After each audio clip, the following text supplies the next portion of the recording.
fucking guys on the internet. I heard the guy was an asshole. I say I was I was an asshole all the fucking time. And then you're gonna come and give me fucking shit. I'm gonna tell you off. I don't care if you're an operator or not. The reality is like, I'm focused. I fucking care. I would do whatever it takes every day to ensure I have a spot tomorrow. Did you fail in some of the tests? I've failed every fucking thing. You will never get good in a zero defect mentality. You have to make mistakes to grow. If you're gonna fail, fail quick, fail often, figure it the fuck out.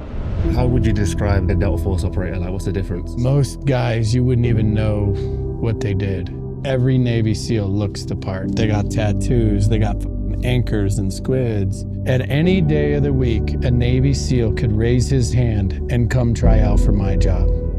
I could never be a Navy SEAL. Welcome back to Mulligan Brothers Interviews, and today you join us as we travel to Wyoming to meet John Shrek McPhee. We're at the shooting range and we're talking about all things how to be a Delta Force operator.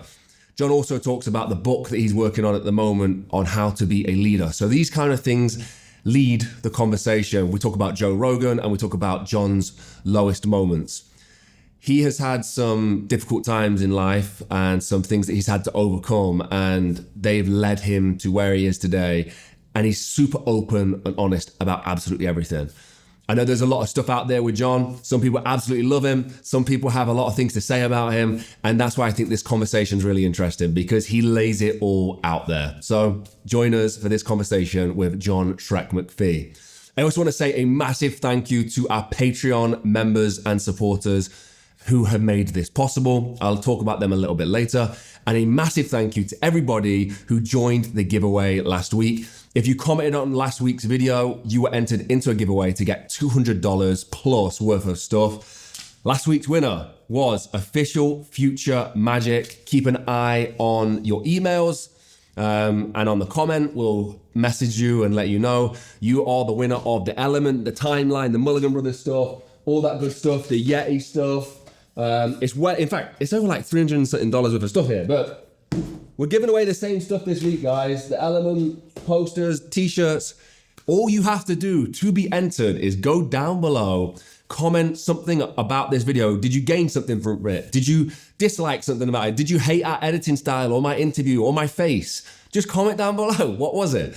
And if you do that and you subscribed and you've got the notification bell hit, we will be in touch next week to announce you winning, if you win, of course. And just on that point, last week's winner, before that, we've tried to reach out to you. We've not had a message back. So we're just saying, if you are entering, please keep an eye on your comments. And also, if you have an email attached to your YouTube account, that also helps. So please, there's over $300 worth of stuff just sat there now. So please make sure you're checking it out. And again, thank you to our Patreon community who make this possible, all of the producers and everybody who's on that tier system. Thank you. It's linked down below. You get exclusive access to all this kind of content ahead of time. Let's dive into the episode. How much was you practicing shooting when you were going for Delta Force? Like, did it ramp up? Every day. Every day? Every day you go to the range. Is that a bigger thing to like, in comparison to Army? Yeah, it's your job. The Army only qualifies once in a while. Once a year, you got to qualify. We run the range every day. Did you know that like about Delta Force before? No? I mean, I'd heard of it. I don't know. I don't even know if I'd seen the Chuck Norris movie before I joined the Army. Maybe I did, maybe I didn't. I don't even know. But yeah, I didn't know nothing about it. And there was no internet to know. You know what I mean? It was a huge leap of faith just to even go. Because you don't know nothing about it. Nowadays, there's all kinds of shit on the internet. You know what I mean? You hear a lot about the SEALs and stuff. Is Delta Force a little bit more quiet of a community, like post? Is that like indicative of like the people who, or how Delta Force operates versus SEALs operate? Mm-hmm. How would you describe a Delta Force operator? Like, what's the difference in? Most guys, you wouldn't even know what they did. They don't look the part. Every Navy SEAL looks the part. They got tattoos. They got fucking anchors and squids, frog tattoos showing. They use hair gel. Like, it's maybe a veinier culture to where I'm from, you got to blend in. Have you heard of the gray man? Yeah. Yeah. Is that more Delta Force then, like the Grey Man? Come on, you think the SEALs are the gray man? There's more books about fucking SEALs than ever. You think they're the gray man? You know what I mean? I think in their buds training, they like teach them how to write books or something. You know what I mean? Like Army guys can't even read. They're not going to write a book. They can't fucking read. You know what I mean? And what's the difference, like in terms of actual job role as well? Like, so a Delta. At any day of the week, a Navy SEAL could raise his hand and come try out for my job. I could never be a Navy SEAL. What does that tell you? Do you know the acceptance rates and all that kind of stuff, like pass rates of Delta Force? Slim to none. Good luck. Are you getting selected to do it, or is it like? Yeah, you get selected. The So SEALs. you do well in the Army, and then someone comes up to you and says, "Hey, are you want to try Delta Force out?" Yeah, kind of. Yeah. In a generic way. The Army's trying to get everybody there. You know what I mean? It's they'll never be full. Like, it's hard to get bodies. As big as Department of Defense is, it's still not enough guys. What they like identify him like to go, oh, this guy is ready for Delta Force or could be potential for Delta Force. Like, what are the like attributes and? No, you got to go. No one's looking at you. They don't give a fuck about you. You got to show up and fucking pass. Like, there's no grooming you or like, this guy's going to be great. No one gives a fuck about you. You want to fucking step up and try out, go for it. What are the attributes that you need then? Man, that's a great question. You know, like, guy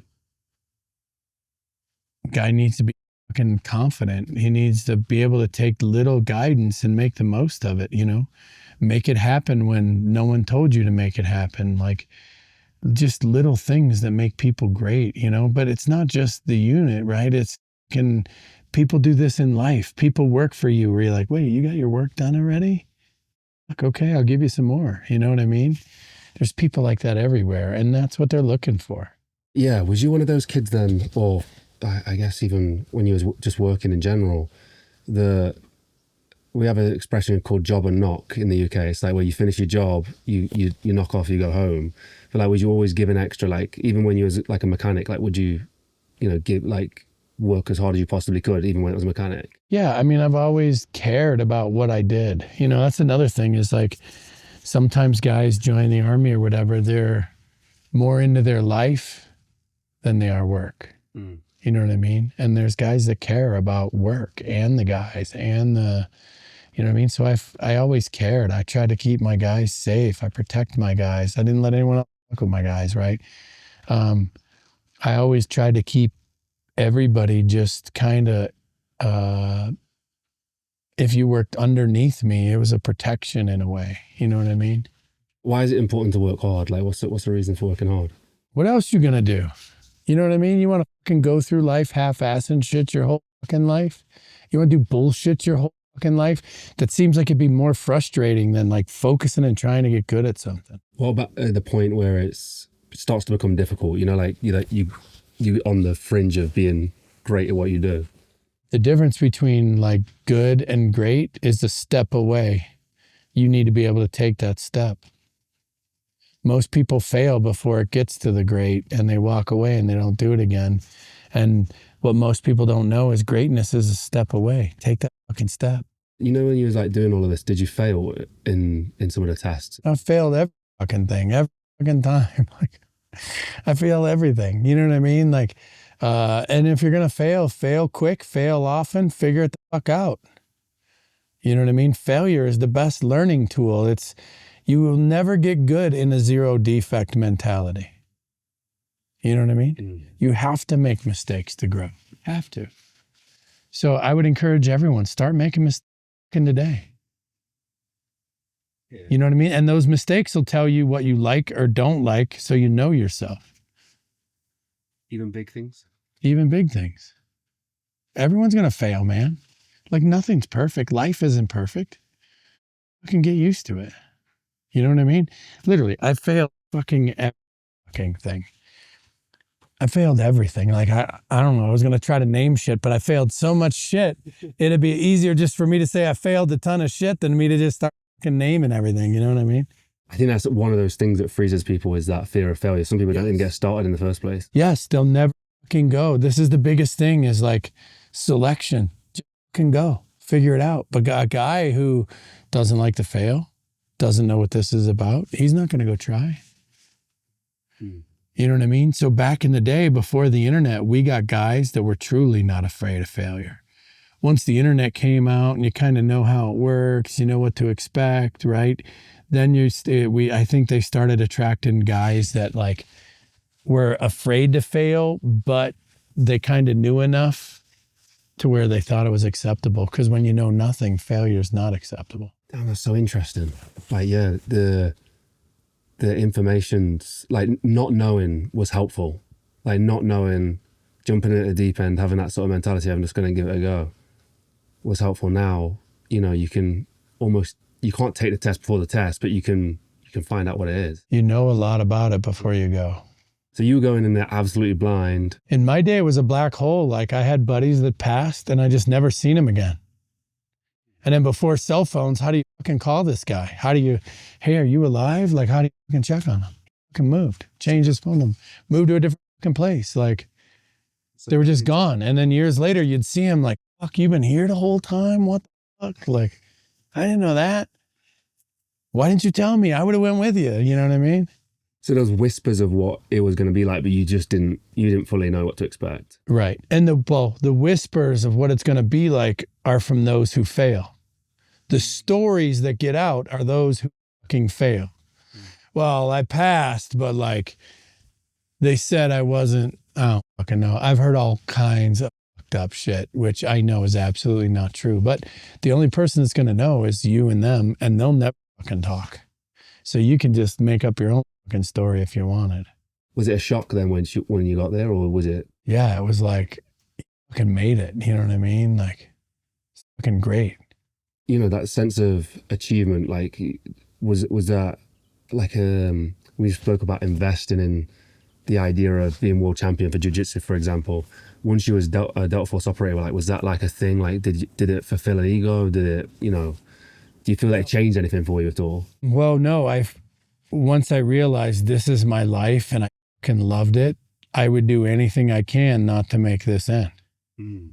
Work hard. I don't care. I'll work hard. Stay longer. I'll stay fucking longer. I don't want this to end. This is where I belong. I would do whatever it takes every day to ensure I have a spot tomorrow. Has your work ethic ever pissed anybody else off? Like, in terms of like... Oh man, I tell you all the time, like, you fucking guys on the internet, I heard that guy was an asshole. I say I was an asshole all the fucking time. I was busy. I had fucking shit to do. I probably just failed myself, and then you're going to come and give me fucking shit. I'm going to tell you, fuck off. You know what I mean? And they're like, whoa, that guy's a fucking asshole. But the reality is like, I'm focused. I fucking care. And if you're just phoning it in or in my way, I treated you accordingly. I don't care if you're an operator or not.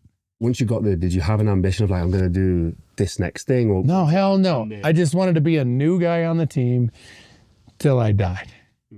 So you know how we're talking about like chasing world champions, like chasing the world championship, and then maybe Everest and maybe this.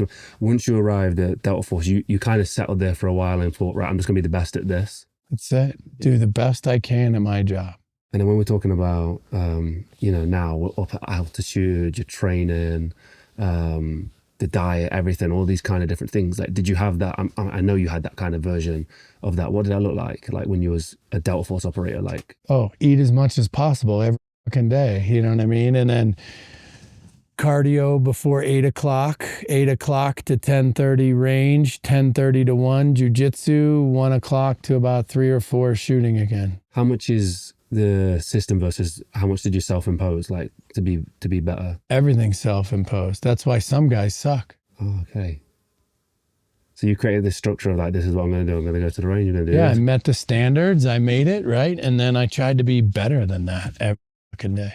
I've been getting tons of messages asking about my health protocols ever since I did the world's heaviest marathon. The experience took a toll, and getting back to optimal health has been an absolute journey. That's where Marek Health have been absolutely essential. Their approach is beyond quick fixes. It's about long-term health and performance. They work with medical professionals to create personalized, evidence-based plans tailored to your needs, using pharmaceutical-grade treatments and cutting-edge diagnosis. Whether it's TRT, peptides, supplements, or like me, getting full health analysis to get you back on track, Marek Health provides everything that you need. And it's not just for athletes. If you're an entrepreneur or businessman like me, you might want that renewed focus, clarity, and energy. That's where Marek Health can get your brain performing at its peak. From comprehensive blood work to customized health plans, Marek gives you the tools to optimize your life. If you're ready to take control of your health, go to marekhealth.com and use code Mulligan for 10% off. The link's down below. I can't recommend them enough. And if you just wanted to get started, I would go and get your blood work done. Go get assessed, find out where they can help you. Use the link down below for 10% off using code Mulligan. Let's dive back into the video. What's it like in the gym when you've got all these guys who are trying to be better, you know, and you're doing jiu-jitsu or It's intimidating, man, you know, because a lot of guys are genetic specimens. Like, just naturally, they're gifted at every fucking thing. Anything they touch, do it like this? Oh, yeah. Oh, yeah. And they'll fucking smoke it. So there's a lot of guys that are genetic specimens when it comes to fitness. Like, you got to work hard if you're, you know, I consider myself a regular guy for fitness, not a genetic specimen. And I had to fucking work hard every day to keep up with these guys. And they're not even working hard, you know? Was that one of the toughest parts of it for you, the physical side, or? No. I think the toughest side is just kind of, you have to mentally realize this is your life. And with your life goes along certain things. You have to fucking stay fit. Have to. Like, you're doing no one any fucking good if you're the fattest, slowest fucker on the battlefield. It doesn't help anybody. What do you think that for your regular everyday people now, like in terms of the fitness thing? Like, is it important to be fit? Hey, man. Like, I'll tell you, like, you know, when I was fat, I turned down a lot of cool shit because I thought I didn't want to work that fucking hard, and I knew I'd be just fucking sucking air the whole time. So I didn't do a lot of shit. Now I don't give a fuck. I'll do it. Let's go. You know, so I think, like, you know, your mindset has a lot to do with it. But if you stay, you know, you realize you want this as your job and you want to prolong this as long as possible, get in the gym. You have to. Get on the range. Go shooting. Like, get good at your fucking shit. If this is your life, you can embrace it 100% and embrace all of it. You know what I mean? What's the mindset then? Yeah, when you're there and you're training, even when you're operating, like, what is the mindset? You can do your best today, every day, or tomorrow you'll be gone. Sit. Do you carry that over now? I try to do my best no matter what, and I try to do my best before I even went there. You know what I mean? I just kind of who I am. Is there a particular set of mindset things that you've kept and a certain amount that you've got rid of, or you've kept everything? No, you'll have it all forever, right? But, you know, you got to realize what's useful and helpful, right? Like, not everything I know is useful and helpful. You know, like, killing everybody with bombs is not useful and helpful in the United States, because you're not going to kill anybody with bombs. You know what I mean? But yet you could be really good at that. So I think there's a lot of things that, like, you know, once you retire or once you kind of give it up, of course, there's going to be changes and stuff you give up along with it, or stuff you're never going to do again, or stuff you liked and you're going to continue to do because you're good at it and you enjoy it, you know? So I think there's a lot of different ways that could go for anybody. For me, it's like, you know, I do these shooting classes and I've been doing this for years, but I keep telling people this shooting's like 3%, 10% of what I'm good at. I'm good at so much other shit no one even fucking asked me about. What's the other stuff? Fuck reconnaissance, fucking details, like. I think the stuff that doesn't get much exposure is the interesting stuff. Like when we're talking about like reconnaissance, like what goes into that? Like, I know obviously there's tons and tons of stuff that you can't just go, well, it's like this, but like how would you describe reconnaissance? Like, what's that portion of your job? Well, you got to blend in somewhere. You got to look at something. You got to know what you're looking at and then be able to describe what you're looking at to somebody who's never seen it. So as soon as they see it, they know what's going on. Those earlier skills, when before like the technology wasn't as good, is it a different kind of thing? Yeah, more word of mouth, more talking about it. You know what I mean? More written descriptions, stuff like that. Compass, pen and paper, like, is it like that kind of vibe? Yeah. Did you prefer that kind of stuff over technology, or did it matter? No, fuck, man, I want to wear the GPS. I want to walk right up to the front door and it's like 1 yard that way.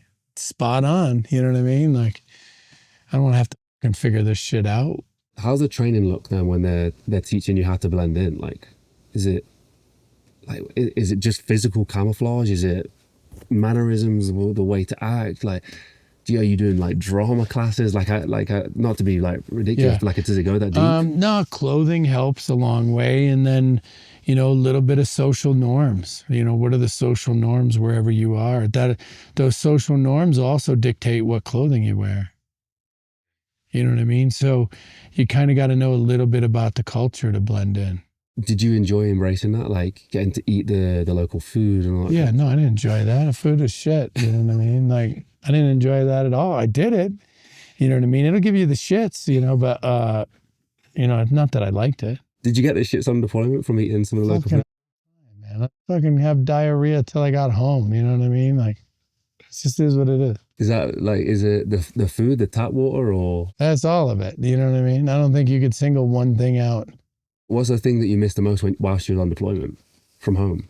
I really don't miss it, man. I just got tired of fucking around with savages. You know what I mean? Like, we deal with the fucked up people every day.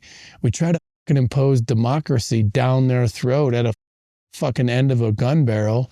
And it's like, they can't do jumping jacks. You can't do any fucking physical activities. You think they're going to pick up fucking democracy and being fair? No, fuck no, man. It's ridiculous, right? So I think one of the hardest things was, or is like, we always try to give people a version of what we have because it's so great. But what we have is teetering on the edge of fucked up every single day. Watch the fucking news. So we're trying to get these fucking people who are uneducated, couldn't count to probably 100 if they wanted to. And we're going to try to educate them and give them money and, give us bin Laden. We'll give you $25 million. These motherfuckers didn't know what $25 million meant. You know what I mean? I just started telling them, we'll give you 50 goats. And they'd be like, 50 goats? You know what I mean? Like, they couldn't comprehend, like, so there's a barrier there. You know what I mean? And anyway, like, we try to force all this civilized shit down their throat when they're not exactly civilized yet. When you were saying it like it wore thin or the burnout, like it getting too much, was there any of that about, you doing your work, you doing your job, but the bigger picture, the government decisions and all that kind of stuff, did that burn you out and wear thin? Like, not having control of that kind of thing? No, that never really bothered me. Politics, I didn't give a fuck. Those guys are fucked up. Not demotivating to be there, like knowing that you couldn't change these guys? Well, there's nothing you can do about it. You know what I mean? When whoever the politician says you're not fucking doing it, you're not fucking doing it. End of discussion, whether that guy's right or wrong. Fucking politics is just reality TV for ugly fucking people. It doesn't make them smart. It doesn't make them make good decisions. So, like, if that bothers you, you're going to have a fucking hard time because you're going to get told no more than you get told yes. Was there the ethics side of it demotivating or difficult, or did that wear down eventually? Like having to see all this, like you say, like the evil on the other side, like facing that? You get desensitized to it. It does fuck you up. It can fuck you up a little bit if you're not smart about it, but you're just desensitized. Like, you no longer give a fuck. Like, actually give a fuck. You know what I mean? Yeah, I mean, obviously you just can't imagine what that would be like to have to witness it. Well, imagine witnessing shit like that day in and day out for indefinite periods of time. Was that expected? Was that, there wasn't books back then. Did you know what you were stepping into at that point? No. I don't think anyone did. And then there's when you was first very beginning, like the idea of getting into the military and all that kind of stuff, was the ethics a thing at all for you? Like, was that a plot of it? Like, I need to go to this country, or was that and go fix the bad things that are happening, or was that all the politics or the government side? Yeah, I never gave a fuck about fixing anybody. My job was to kill the bad guys and break their shit. That's all I cared about. You want to fix these guys? It's someone else's fucking job. Are we, we're a lot of people complain about the country that we're in. I know you've just said, like, we're fucked up as well. Like, are we fortunate? Like, or do we need to look at home and sort of fix this sort of stuff in the West? So I think Americans don't know how fucking good they have it, and they complain about everything like a bunch of fucking children. You know what I mean? And then they complain about shit that doesn't fucking matter. They complain about shit that matters, but you complain about shit that matters too much, no one fucking gives a fuck anymore. So I think in this country, people don't know how lucky they are. They have the right to complain about shit. It's a fucking right you have. In other countries, you ain't complaining. They'll throw your ass in fucking jail. They'll fucking murder you, stone you to death. You know what I mean? Like, so it's not a luxury other places have. And if people can't realize that here, right, they're fucking sheep and they're just fucking living their life without their eyes open. Is it, you see the same across the world, like across like the other sides of the West, like the UK, Europe and all that kind of thing? UK is horrible right now. I mean, there's people in the UK in jail for Facebook shit. That's true. Yeah. You make a fucking post, the government doesn't like it, you'll go to fucking jail. It's fucking Facebook. Who gives a fuck? You know how much fucked up shit is on there? No, it's kind of wild. And then someone's going to get jailed over the fucking saying they didn't like whatever. You know, like, or it's like during COVID, like, you know, all the conspiracy theories about COVID. Well, they all turned out to be fucking true. You know what I mean? But during COVID, if you fucking said anything, good God, you definitely would have been like more than canceled. And then turns out, well, they're lying to us. So then the health stuff that you do now, like the diet, you know, talking about breathing, like I'm guessing you've looked into breath work, you do the ice baths. Like, did you start studying that before you've already always had a sort of lean towards looking at the health side of? I started with breathing and walking, and then I kind of progressed from there. I think it's interesting because you know, macho man, people see you from that side, but you like taking holistic approaches to, you're out in nature, you're doing breath work, you're walking, like all that kind of stuff. Like, is that lost on you, like the irony that you're doing that, or have you always kind of had a lean towards? Well, I would say this. I was in the Army. I took all the shots I had to fucking take. I never complained. You know what I mean? I hardly ever went to the doctor. When I did, it's because I needed something. And then I realized, like, you know, when I retired and I was taking painkillers and the VA was giving me pills and shit, I realized, you know, they would tell you, you know, better living through science. Take the medicine. But the medicine only treats symptoms. You're not actually solving a fucking problem. You're just treating the symptoms. It's like you got a flat tire, so you put air in it every day, knowing it's going to be flat tomorrow. Does anyone do that? No, because you got to drive to fucking work. Get the tire fixed. I got to drive to work. I don't got time to fucking put air in a flat tire every fucking day. That's what medicine is. You know, so I realized, like, you know, the, you know, big pharma or whatever you call them does not have my best interest in mind. They got profits in mind. And look at the opioid crisis. Look at fucking COVID. This is all manufactured fucking shit by people that don't fucking have good morals or don't give a fuck. One of the two. I mean, you know, so I told myself I would be better. And when I stopped taking the medicine, I realized nature is going to provide me with medicine, food. I stopped eating a lot of sugars. Imagine this, my pain goes away. You know what I mean? I eat meat, I eat fruit, I eat vegetables, right? I'm healthier, I feel better. I lose weight, right? It's easier to lose weight when you only eat meat, fruit, and vegetables. Like we talked about this.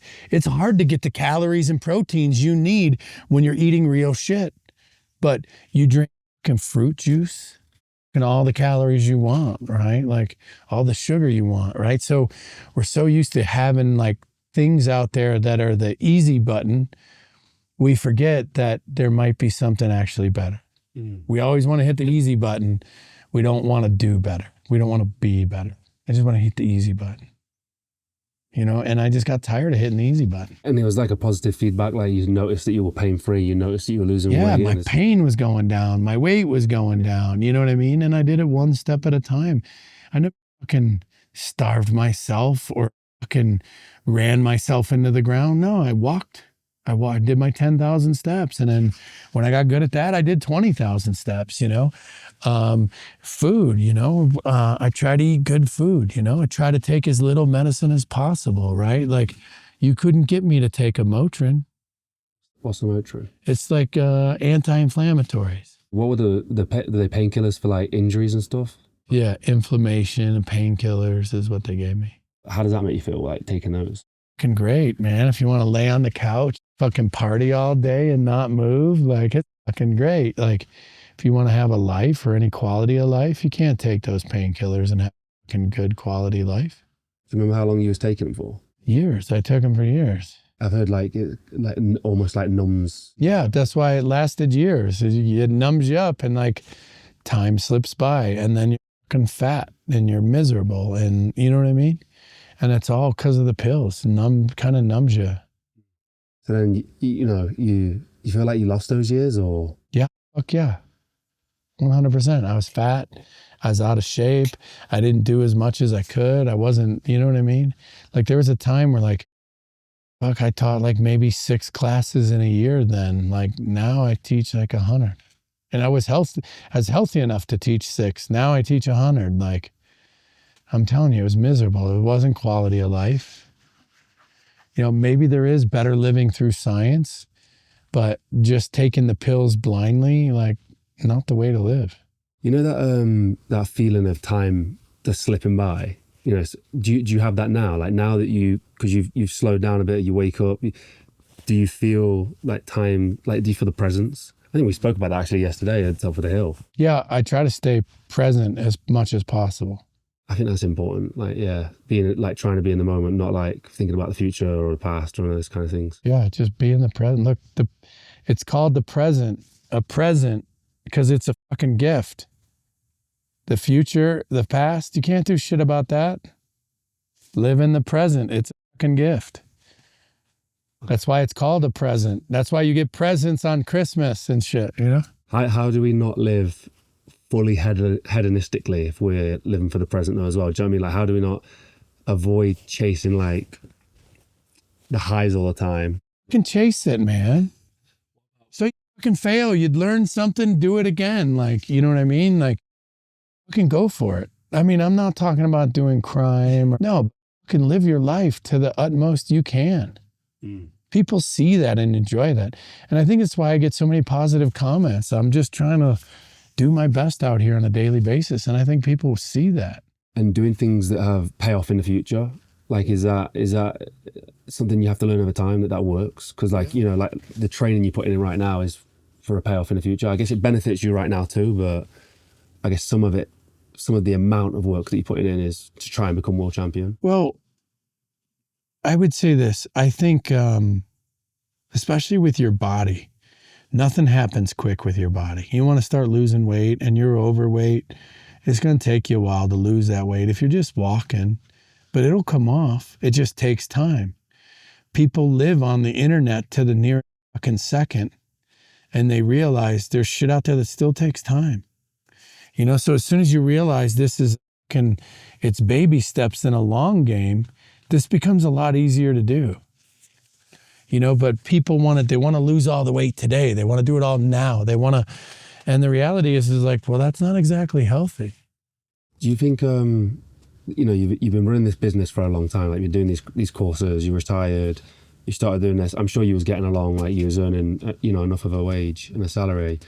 But you carried on doing it for a long time. And then I feel like, you could tell me if I'm wrong, but you had this break where, you go on the Rogan, you do Sean Ryan, you do all these kind of shows, and it catapults it a little bit more. Is it, did you feel like you was heading towards something like that? Or did you feel like I'm happy trugging along here, like doing it like this? Well, first off, I did those podcasts in between working. So I never got any time off to do that. You know what I mean? I'm still hustling it. And I've been filling classes for years, so it really didn't change the amount of people that come to me in general, because I've been doing this for years. I think more people recognize me while I'm out. If I'm at the airport, we were at a store yesterday, right? I think more people recognize me, but I was already filling classes for years. People already knew I was the best at this. You know what I mean? So everyone thinks like, oh, I bet your classes are full. They were always full. I've been filling them for a decade, right? Why? Because this works and it's simple and it's easy to do. I don't yell, you know what I mean? And I get you in the middle of the sticker. Go to any other shooting class. There's yelling, there's running around. Like, I don't even know what the fuck is going on in some of these places I go, you know? So, you know, I didn't take a break. It's just these things kind of happened out of luck. Like Joe Rogan was purely luck. I happened to be at the F1 kind of hammered wanting breakfast, and that's when I met Joe. And my breakfast was fucking gelato in between two massive cookies. You know what I mean? Sounds good, to be fair. It was. And then like Joe walks up and I'm like, oh, hey, Joe. Yeah, nice to see you. Yeah, I'll talk to you later. You know what I mean? I was just worried about getting food. And then he asked me to be on the show, right? It's not like there was a plan. I don't have a fucking publicist. This is all just by accident, you know, and I always say, like, when you live by kind of like, I don't know, when you just try to do good every day and you live by just faith of just trying to be good, the universe provides shit to you at times because you're good. And look at where I am. So you're eating gelato sandwich between cookies, right? What makes the connection for him to go, hey, do you want to come on the show? Like, I'm guessing he knew a little bit about you or something. He knew who I was, yeah. And then like my friends kind of knew his friends, his security all knew who I was. Through like social media, through like your shooting? Yeah, social media, shooting, like just through other channels, jujitsu, you know what I mean? And then like he got my number from somebody and was like a couple days later, like, hey, how'd you like to come on the show? And like, I was like, hey, can I get a picture? And he's like, yeah. I was like, can I get it later? And he's like, yeah. And I figured I'd see him later because I'd be there all day. I just kind of got buzzed and forgot about him. Did you put the gelato sandwich together or were they serving it? No. They were serving it? I figured that shit out. I was about to say. I got these two big cookies and then they had a gelato machine and my buddies are like, they don't even have ice cream. I'm like, I want an ice cream sandwich. And they're like, dude, they don't got any ice cream sandwiches. I'm like, fuck they do, man. Watch me. I just got these two cookies and I like loaded up the cookies. Fucking crushed it. Well, there's a little more to it. I was out at turn 1 when the race started and like all they serve out there is mimosas, right? Yeah. Like orange juice and champagne. Oh, you was in like a lounge or something, like a nice posh kind of place? Of course, man. What do you think? I'm out on the track. You know what I mean? Come on. Yeah, I was in the VIP tent. Yeah. That's how you think I seen Joe. Yeah, I was about to say, yeah. And I was with a buddy of mine, right? And we have been at, we have been at like the same F1 races around the globe at different times, not knowing each other. And then I met him and he was like, hey, come to the race with me. And I'm like, fuck yeah. So the year before I couldn't go. This year I was like, or the year I met Joe, I was like, I am not. I'm scheduling around this, you know what I mean? But yeah, we're out at turn 1 drinking mimosas. It's like 7 a.m. or some shit. I'm already kind of buzzed, so I need fucking food bad. You know what I mean? Like too much liquor, no food. Like this could be bad. Go eat, right? So I went and got a fucking gelato cookie sandwich. I made it myself. And the ladies that are like, you know, like the food ladies that stand by, it's like a buffet like thing. It's like ice cream. Like they're just like looking at me. I'm like, checking me out. You know what I mean? The lady's like, yes. No way. We used to go out for drinks and I always used to get funny looks. My pre-drinks routine was to go to the store and get like an ice cream sandwich. Yeah. I love ice cream sandwiches, man. I do too. I like all ice cream, so. I've not heard gelato and sandwich. Yeah, it was a little messy. I bet it's a bit softer, right? Too soft. Flavor. It needed like some type of crust to hold the ice cream in. It needed to be like hard froze or something. Was it chocolate or? I did chocolate chip cookies with chocolate gelato.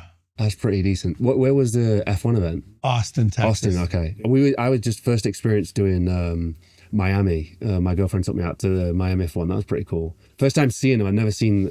The first time the cars went past, I was like blown away. I couldn't believe it.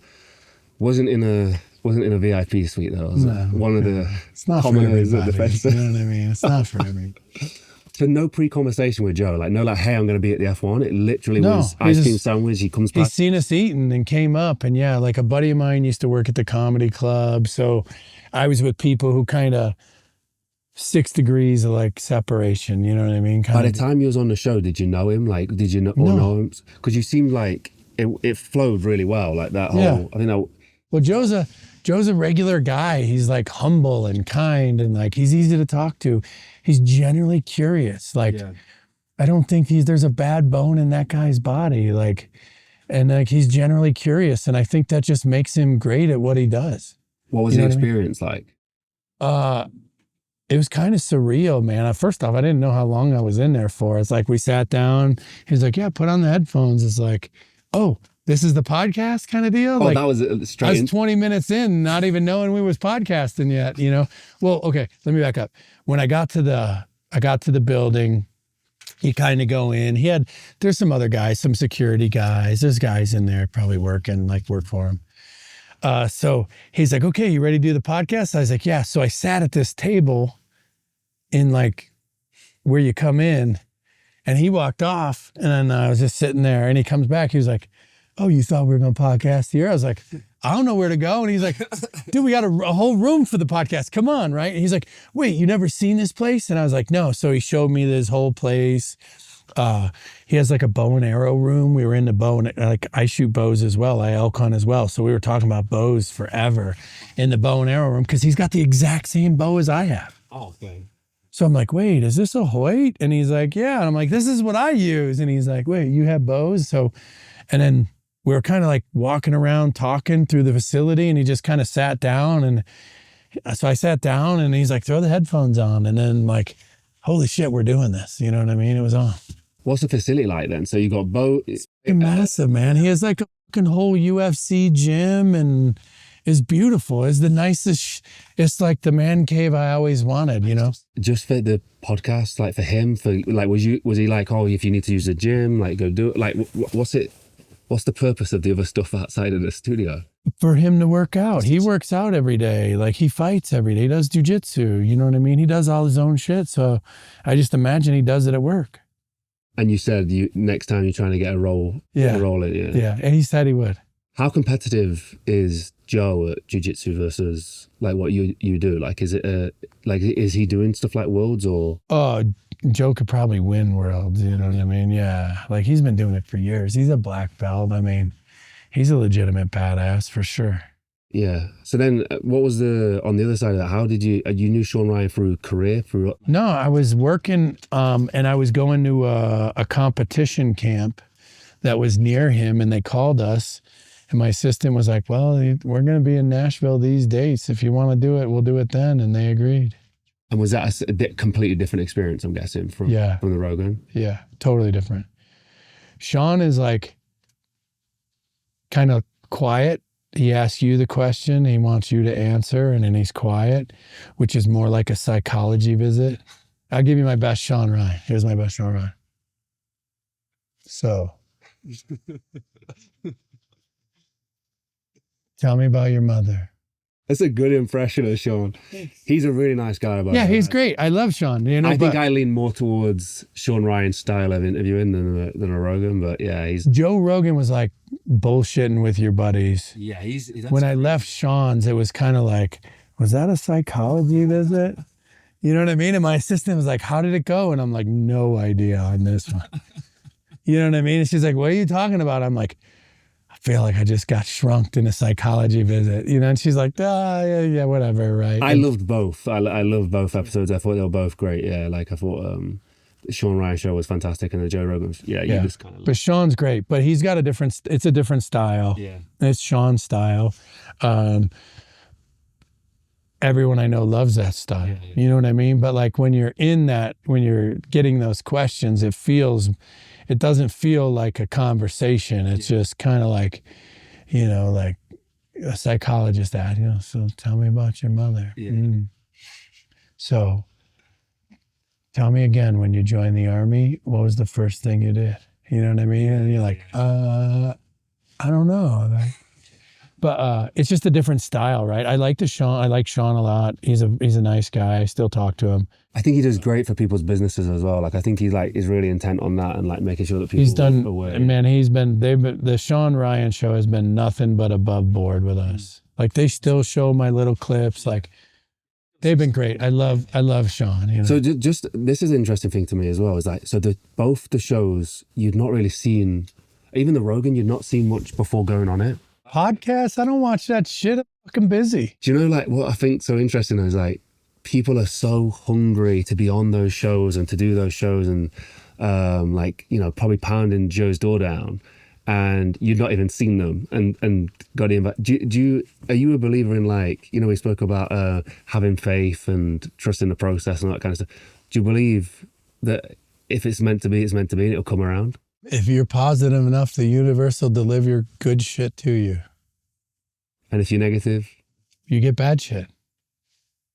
Yeah, I think that's true. And I think even if you do get something good, usually you see it as negative anyway. Like you hard to read. Well, you can't give anything bad to someone positive because they'll see the silver lining. And you can't give anything good to someone negative because they'll always see it as bad. Right? So when you're positive, the universe gives you great shit. That's what I'm saying. Like, you're creating your own shit. But at the same time, the universe is going to provide decent shit to you. Do you believe in, like, the law of attraction or anything like that? Have you ever heard of those kind of things? Yeah, I mean, I've read all those books. You have? Yeah, of course. Do you read a lot? Yeah. So have you got, like, favorite kind of genres that you read? Like, because that's like they're the kind of books that we I like history. Yeah. I do a lot of World War II history, World War I history. I like those. I used to do a lot of Vietnam, Maccabee Sog kind of history books. I like history. I love that Empire of the Summer Moon. You ever read that? No. About the Comanches? It's like Comanche Indians in like in 18 something. Like, at a time, someone could ride 25 miles a day on a horse. They were doing like 100. They had like a 400-mile range. They'd like be in Colorado, plan a raid in Mexico, ride to this town, and pillage, take everything and ride out back to Colorado. So, but I do like history. I like a lot of like 1800s, like Civil War, pre-Civil War, Indian like history. I like a lot of that. I listen to all the leadership books, Simon Sinek, Leaders Eat Last. What's his name? Ryan, The Laws of Power, right? I've done them all. I've done it all. Wow. Okay. So the leadership stuff. What was you doing that before you was a leader in your job, or like is it something that you done afterwards? You thought you wanted to get? When I was a sergeant major and I worked with a lot of generals and colonels, they'd have their reading lists, and at first I thought it was stupid. I'm not reading your stupid fucking books. And then I started reading the books and doing their reading lists only so, like, when they were talking, like, Sergeant Major, did you read the book? Like, yeah, I read it. It's fucking stupid. Complete waste of fucking 6 hours of my life. What do you mean? So I started reading the books just to fucking know what these guys are, like, pontificating about, because they're fucking royalty and they're better than you. And let's pontificate. How about we get back to fucking work? You know what I mean? You ever heard of fucking work? But yeah, they would read these books. They put out these reading lists. So I started reading all their books, all their shitty books. And then they'd be like, I mean, do you even read, Sergeant Major? Like, first off, this whole book was flawed. The first part, I can't even believe you fucking like that. What the fuck is wrong with you? You know what I mean? You read this shit? And they'd be like, wow, he did read it. You know, so I started to read the books just fucking, a lot of times I would have the counterpoint. You know, like, all these guys talk about how great that shit was. It's like, well, hold the fuck on here. Like, I think this story's flawed, and here's why. And then as I started to read the books, and I started to talk with them a little more because I read the books, they didn't want to talk to me no more because I always had a different point of view than them. And then if you're not singing the party line, they don't want to talk to you. You know, those guys at that level are politicians. Guys, I'm so sorry to interrupt this video, but I have a really exciting project that my team have worked on exclusively for all our Patreon community. Over 3 or so years ago, I shot this amazing video with Tulam. Some of you might know him, down at the shooting range. We were shooting guns and we were talking about philosophy. Now, unfortunately, to upload that full video onto YouTube was a little bit risky for us as a YouTube channel. So it sat there. And a little bit known to me, the team loved the video so much they decided to put it together and edit it exclusively for the Patreon members. So they edited it, they finished it off, and it's now available at Patreon. So if you go to the link down below, you can get exclusive to that. And many, many more videos, not just that project. The team has been doing this with all the projects that were either a little bit too far on the side of YouTube's guidelines, or something that might be a little bit out there or wacky that we thought that maybe just you guys might want to hear. So please go down below, sign up to Patreon, and help support the mission of Inspire Change. It's not just about a sponsor or any of those kind of things. The reason we're trying to push Patreon at the moment is because it's a community that we're trying to build. We're trying to talk to you guys one-to-one. You'll get exclusive Zoom calls with myself. We'll talk on camera. We'll do direct videos just for you guys. We'll show you how to be a filmmaker, all that kind of stuff as well. So yeah, if you want to join that community, if you want to be a part of Inspiring Change and you want to inspire change yourself, please consider going to Patreon down below and get the new exclusive Two Lamp episode. Let's dive back into this video. When you talk about some of the names you just said, like people like Simon Sinek, like is there somebody that you gravitate towards more, like who's sort of more in sort of tune with your leadership style, or the? No, man, I thought a lot of his books were rudiment. Leaders Eat Last. I've been eating last for so many fucking years. It's not even funny. That needs to be a fucking book. It's what fucking sense. Leaders Eat Last. If you're in charge, let your people eat first in case the food runs out. It's fucking simple. You know, but he wrote a whole book around it. You know what I mean? And it's like, I read these leadership books and it's like, for me, there's no real so what to them. Is it more just confirmation of the stuff you've lived, like the lived experience? Yeah. Although I like him, his books, and I read them, and I think he's a great author and that, like, some of that shit, like, not super deep in my opinion. What's the deep stuff? Like, is the stuff you've read and you've been like, well, okay, that really kind of... Some of them CIA books where they say fucking crazy shit, you know what I mean? No. Like, there's some CIA books where guys come out with, like, conspiracy shit, like...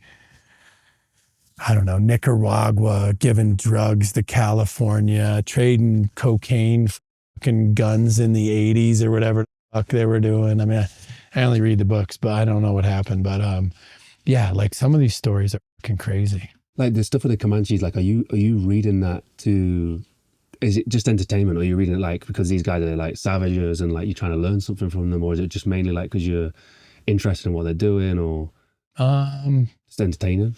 History, I'm interested in history. You know what I mean? The leadership books is entertainment. Okay. Oh, the leadership stuff is the entertainment. Yeah, you think I need fucking leadership? You know what I mean? Like, I ooze leadership. You guys have been with me for a few days now. I just fucking ooze leadership. Why? It's because it's been my whole life. But you are thinking about doing a leadership I'd book, like right? to. Yeah. I'd like to write a leadership book. I mean, I can't ask you for a snapshot what that book looks like, but like, what would be a structure of it? Like, what's a simple... Fucking chapter one of this. Well, I don't know if this is I don't write the book, but let me give you what I think my chapter one is. This is what it would be called. Let's not do anything fucking stupid today. Because under bad leadership, you're going to do stupid shit. Like, can do this. You're thinking, why the fuck would I do that? Right? Well, someone's trying to impress somebody. It's always bad leadership. So the first thing is don't do anything fucking stupid today. You know, the next thing with bad leadership is get control of the schedule. Bad leadership will work you to fucking midnight every fucking day.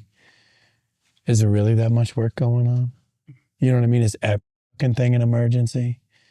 You know what I mean? So these are the first two things that I notice when I'm under bad leadership. You got to tell us more, because like as I'm listening to it, I'm like, that's a fucking good thing. You don't have to pay for it, dog. You know what I mean? Come on.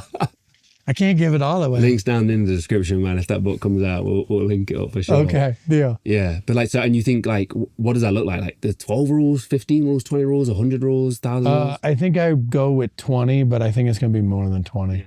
But I think you could boil those 20 down into a couple good things. Just that on the sort of fruitless endeavors and doing stupid shit, like, and the schedule, like, I think you see that a lot, like people just doing stuff they don't need to be doing, whether it's they're in their own lives, like busy for being busy's sake. How important is it to be specific in what you're doing and like, you know, making sure that you are actually doing productive work versus just a ton of work? Right. I would say this is like in the Army, they called it task condition standards. I give you a task. You got to, I don't know, load these magazines. Conditions.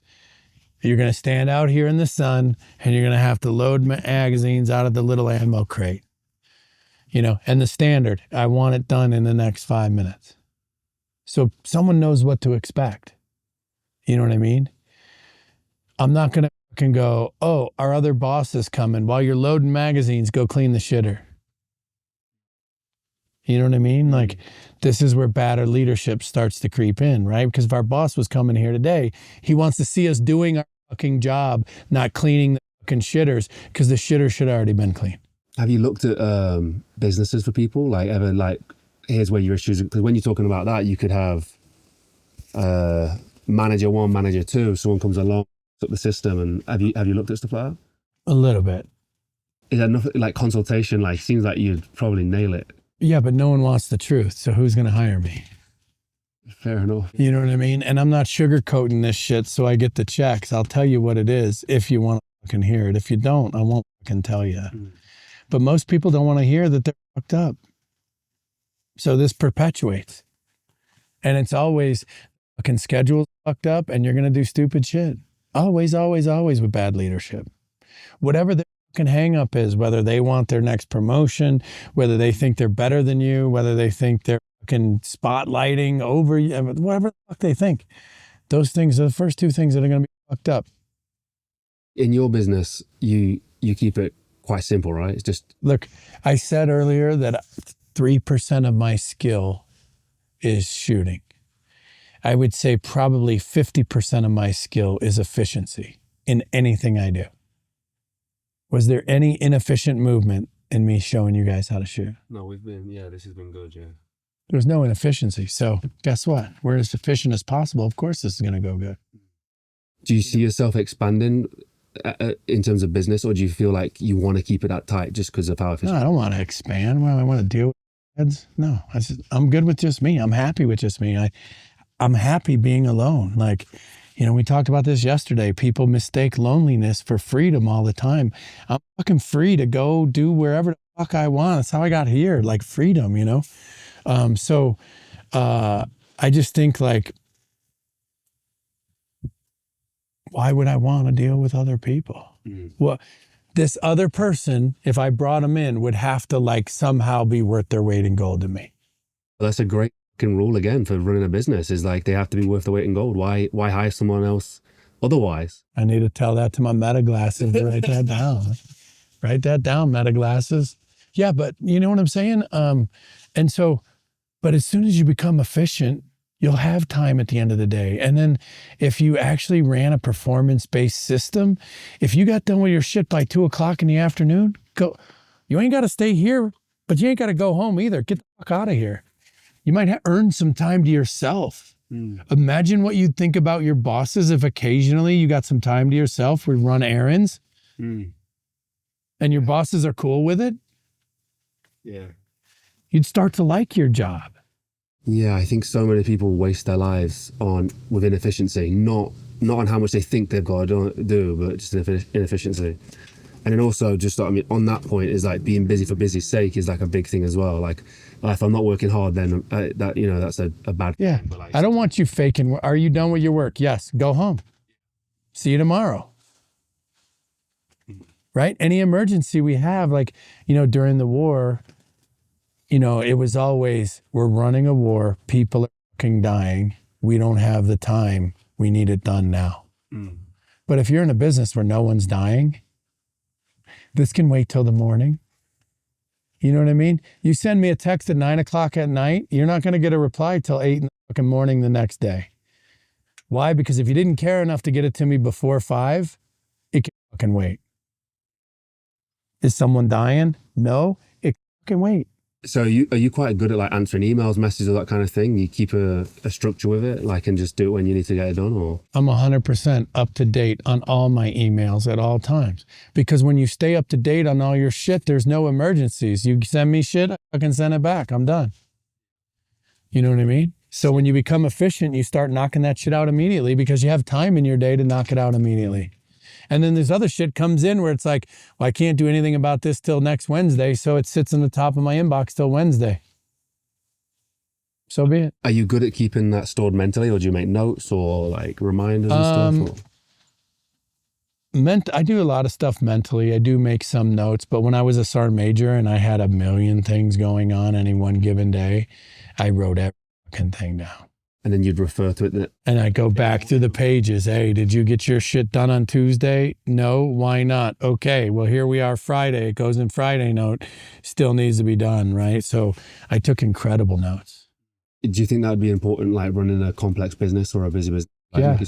So nothing falls through the cracks. And you just had just sheets of paper. Did it have any kind of structure, time to it, dates? Like, did you have when it needs to be done by, all that kind of Yeah, stuff? I didn't say I was good at notes. I just said I'd write it down. You know, I tried to go day by day. Yeah. You know what I mean? Like, what's the 10 things that happen we need to get done today? Did they all get done? No. If they didn't all get done, we move on to the next day. But I'd page back through and see what, you know, not necessarily carry them over, but I'd page back through and be like, hey, did you get this done? If it needs to get carried over, I carry it over. But how do you decide what goes on the 10 things to get done? Like, how was you deciding on that? Like, is it the biggest movers? What's the most important thing? Like, how do you decide if something was like the most important thing? Like, is it based on if it blocks up other tasks or holds up like bottlenecks? I would say this is like, there's a lot of stuff that's just day-to-day stuff. Yeah. Anything outside of that, right, is outside of that. And everyone knows what's outside of their day-to-day stuff. Keep that shit to a fucking minimum. Easy. You know, let's get back to the day-to-day stuff. And as the day-to-day stuff becomes more efficient, you should be done a little quicker. You should have time to handle one emergency a day. You know what I mean? Or maybe today, maybe you handled an emergency yesterday, tomorrow I got to get it. Mm. You know what I mean? But the reality is when you start, everything people do in life, two things cannot be cookie cutter. Life cannot be cookie cutter. Everyone's different. Everyone wants different shit. Everyone wants and whatever they want. It can't be cookie cutter, right? And the next thing is everyone's an individual. They all have strengths. They all have weaknesses, right? We need to play to those. If you're the guy that's great with emergencies, I'll throw you the emergencies and cut your workload down. If he's better with the workload, I give him the workload. Mm. But this is all performance-based shit. Mm. Meaning we all start to perform at our highest levels. And then if it's day-to-day business, why the fuck am I getting in your shit? Did you do your job? If the answer is yes, that's all I needed to hear. If you didn't do your job, tell me why. That's all I needed to hear. You know what I mean? But you didn't have to fucking lie to me. Oh, it's supposed to be done. I fucking just tell the truth. We'll fucking deal with it. Was it always easy for you to have those honest conversations of saying, like, you know, you didn't do your job, this is what you need to do? Like, well, a lot of times, like, you know, when I was new to the Army, they're like, you're in charge unloading the trucks. Okay, everyone come here. What's the easiest way to unload this fucking truck? Mm. Someone can speak up. Any questions? We do this. Let's go. It's not fucking rocket science. Nothing is. You know what I mean? Except for rocket science. And those guys think that shit's easy. So, do you believe there's we're naturally born leaders, or you can develop a leader? I think anyone can be developed. I think anyone can learn. I mean, I'm not a natural born leader. Matter of fact, I think my leadership style is by observing what the fuck I didn't want to do. All the shit I didn't want to do, like, noted. You know what I mean? And then piled all that shit up, and then it's like, wow, that's bad leadership more than anything else. What makes a great leader? Man, a great leader is a guy who gets everything running right. You have plenty of time off. You have plenty of time for work. It seems like everything is just great. And then that guy disappears and you're like, wait, where'd he go? And then some other guy comes in and he's dead and it's instantly stupid shit. You're like, I missed the last guy. Good leadership, you should never know that person was there. And everything ran so smooth. There was never a hiccup. There was never anything. And then that guy moves out and then he's gone. The best leadership came and went and you didn't even know it. Was there anyone who stand out that you've sort of bumped into who's a leader, like outside, military or outside? Like people, you know, you bump into people like Sean or Joe or anyone like that? There's no fucking George Washingtons. You know what I mean? And the person that the people that idolized George Washington probably didn't know him as a person. Because people that knew him as a person just seen him as fucking George. So I don't believe there's great fucking leaders. Like, you know, no one's ever, I heard this guy talk and I'm like, gotta do more of that. No, man, leadership is more like that fucked up, never do that again. I think life, you know, this should be another chapter, is life isn't about what you do or how great you do. Life is about not being fucked up, right? There's a million ways to get it right. There's probably only a couple ways that are like, do not do this. You know, you're in your foxhole, you're in war, and you're getting mortar barrage. Don't stick your fucking head up, right? You'll get fucking shrapnel, you'll die. Don't stick your head up. So the do not do is stick your fucking head up. Now, what could you do in your foxhole? Read a book, fucking jerk off. I don't know, like prep your grenades, load magazines. You do anything you want. Million things to do that could be good inside of this foxhole, but there's one definitive do not fucking do. So I think life is more about the do not fucking do this than what to do. Again, another chapter for sure. Put it in the Chapter glasses. fucking 28. I don't fucking know what chapter we're But like on. it's true because you rarely fuck up that bad where it's really bad and destroy something, but you can, but they are much fewer of decisions than what you could do as average or all right or the best. What's the bigger fuck ups in life that you could do? Like, what are the big things not to do that you've noticed? Man, I don't know. So many, like, there's so many little rules for war, stuff like that. Don't do this, do that. Don't do this now, do this now. I'm like a never say never guy, because for every situation where I was like, we're not going to do that. And then like, you're getting shot at and you're like, hey, we're doing that. Let's go. I thought you said we weren't. It's a bad idea to do anything else. Let's go. Right. So I'm not a never say never guy, because I think in one situation, something might be right. And in that same situation, what you think would be wrong could be right, and vice versa. You know what I mean? Yeah. So this is why I say life isn't cookie cutter, because a lot of things could fit in other categories. I heard, we were doing an interview one time and the guy said, two most important decisions in your life is your partner and your job, because you're going to do them a lot. So if you get them decisions wrong, was there anything else that you'd sort of observed in life that were like, okay, yeah, these are things that I've messed up at? Yeah. I said this yesterday. You could be smart or dumb in the army. You could be cool or an asshole in the army. Don't be the dumb asshole. That leaves you however many other options you got. You could be anywhere in between. No one cares. And there's no fucking great. There's no great unless you're in sports. That's another thing. Do you think we're putting people on pedestals, especially, Fucking A, we are, man. People are just people. You know what I mean? They might pull a job. You should have respect for that job. But the reality is that people are people. They still put their pants on the same as me. And I would say, like, especially nowadays, like, people are lazy. Why? Because the internet makes them lazy, because everything's at your fingertips. People are overweight in this country because our food is fucking terrible. We talked about that, right? Our food is terrible here, right? But think about this. These are two major strikes going against you as a human being, but this is the social norm. And no one even sees it. They don't see it that way. That's a simple rule. Like, don't get out of shape. Like, that's an easy one. And if you don't do it, like, it's an easy one to not do. Like, it's a really easy one not to do, but it's one of the one things that if you do it messes up tons of different things. Like, your health, the way you feel, like everything gets messed up by it. Do you feel it's weird that people have put you on a pedestal? I don't see myself as on a pedestal. You know what I mean? Like, I don't think I'm on a pedestal. You must feel that people put you on it though. No, I think people, I don't feel that way at all. I feel more like people resonate with me because, like, I'm not trying to fucking tell you the sky fucking green or whatever fucking people talk about these days.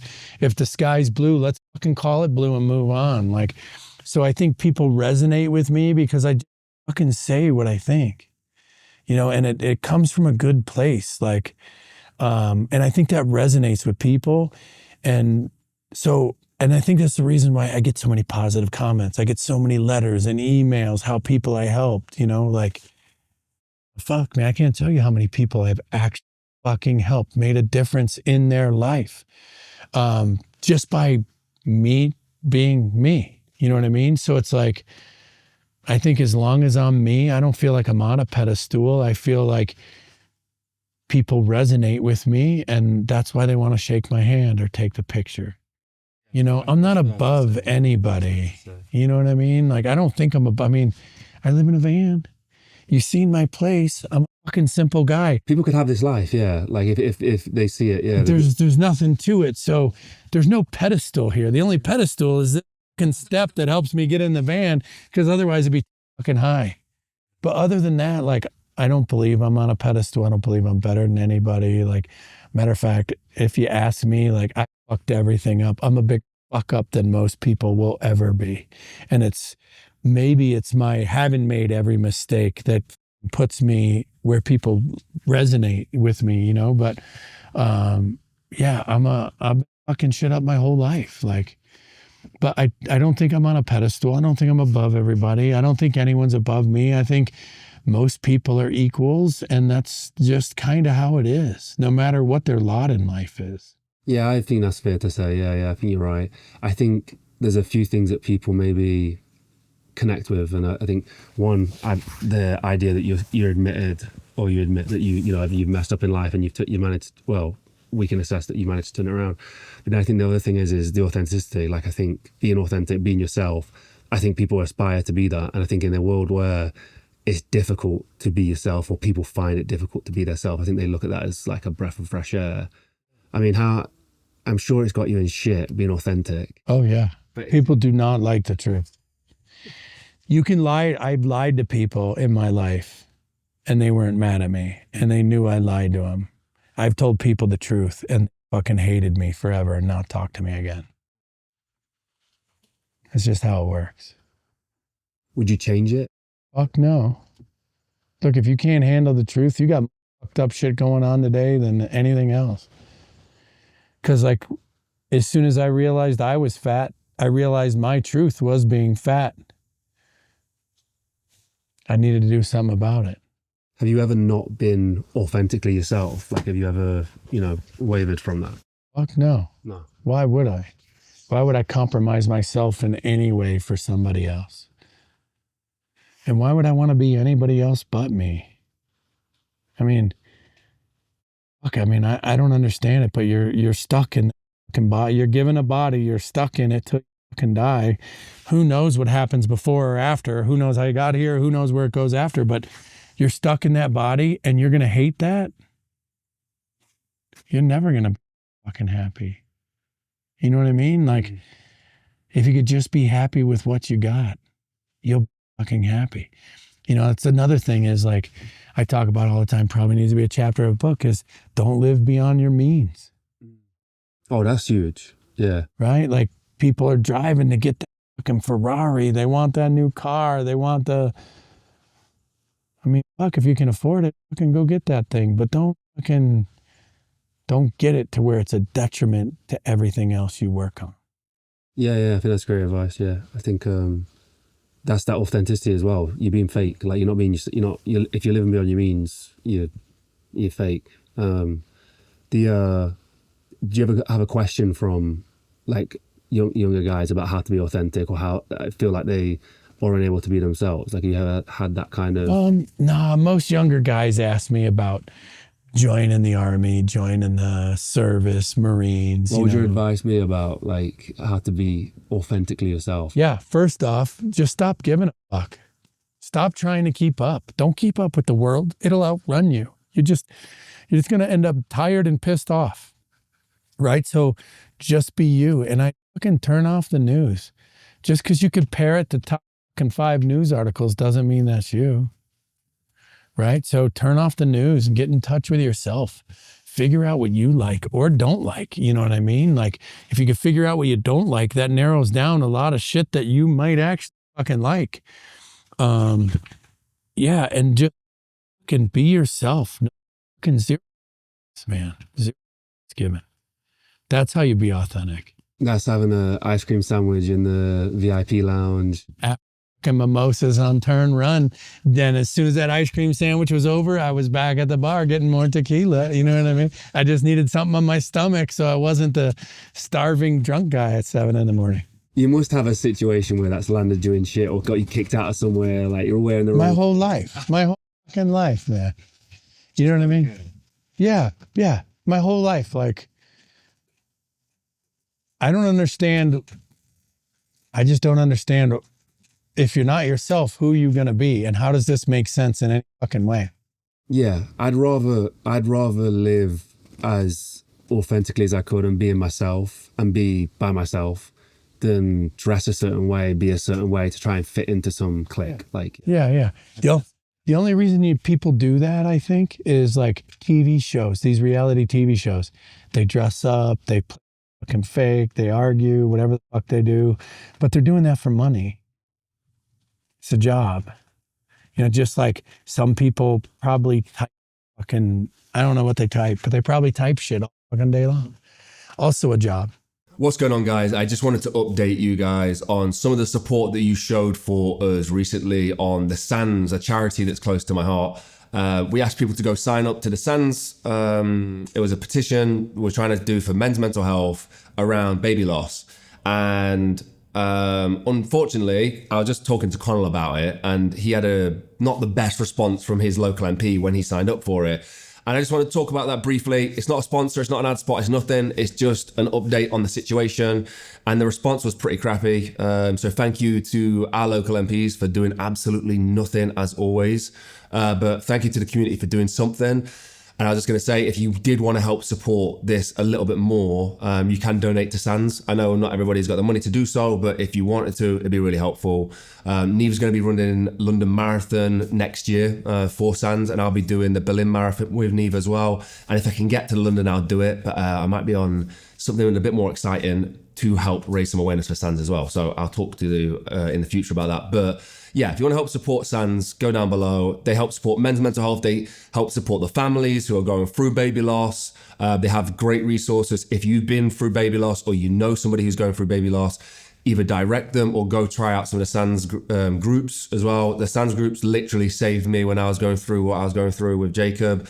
So yeah, thank you everybody. Crappy report from the MPs, local MPs. I don't expect anything more, to be honest, from these guys. But yeah, I do appreciate your support, and I always expect the best from you guys because you are the best community. So thank you so much. Thank you for doing what you do. And let's dive back into the episode.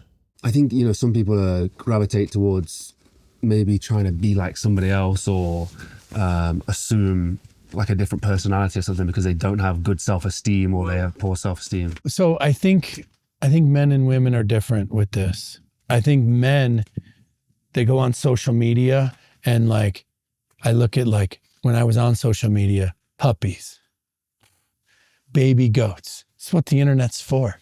Trucks, old cars, guns, like dudes are into stuff. So guys look at Instagram to look at stuff. Make sense? Yep. Girls look at other girls.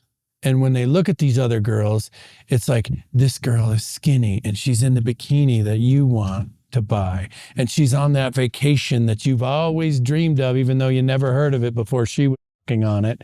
But now it's all you fucking dream of, right? And this girl's got the bikini you want. She's got the body you want. She's on the vacation you want to have. And girls want that fucking life because girls are into people. And I think for girls, social media ruins, and it's always the grass is greener for girls.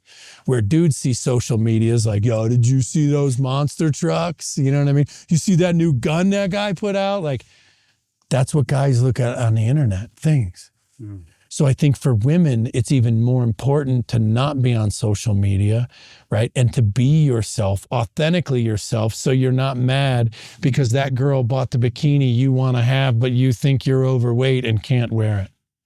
And what you don't know is that girl probably thinks the same fucking shit. Mm. Yeah. You know what I mean? So girls are much more in their head. Girls are so much more mentally aggressive than men. Every little comment a girl gives you is aggressive. You know what I mean? Dude's like, yeah, do whatever you want. Don't fucking do that. And you're like, okay, I got my left and right limits. Where a girl can aggressively come at you with little comments all fucking time. They can't help it. Their brains work faster than ours, I believe, right? So I think women, the grass is always greener when they look at social media. And this leads to a lot of identity problems of they don't want to be themselves. Mm. They want to be what they see. Yeah. And then they think their life is shit. Do you think then if guys are investing in the things, it's the desire for the things that create the mess up maybe? Yeah, because the guy's like, I want to buy this new gun. You're not buying any more fucking guns. Like, let him go buy a fucking gun. Who gives a fuck? Look, any big dog, the bigger the dog is, the more leash they need. It's a fact of fucking life. So if you're a woman who chases big dogs, you got to give him a long leash. You can't keep that dog on a short leash. He'll run you over. You know what I'm saying? And I think a lot of guys are big dogs. They need a little bit of leash to fucking run and operate and be themselves. And women don't want to give that up. Mm. You know what I mean? Because they're living in some other world where they're not happy anyway. So if they're not happy, guess what it makes for you? Mm. You're not going to be happy.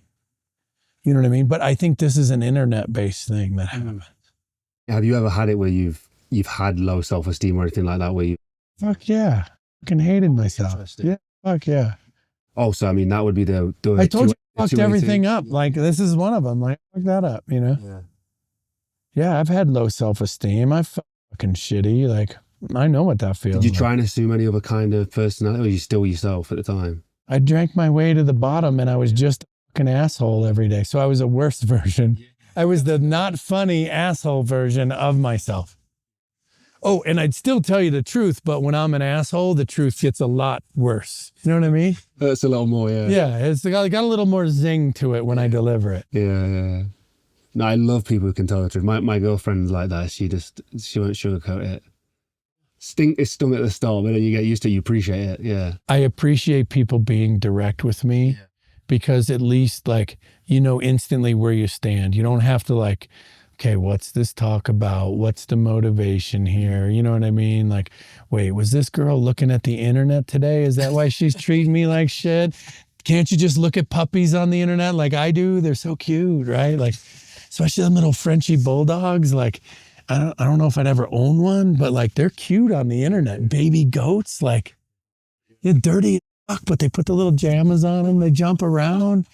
Like, this is what the internet was made for, not to look at someone else's life and think you should have that and then give someone else shit because of that. Mm.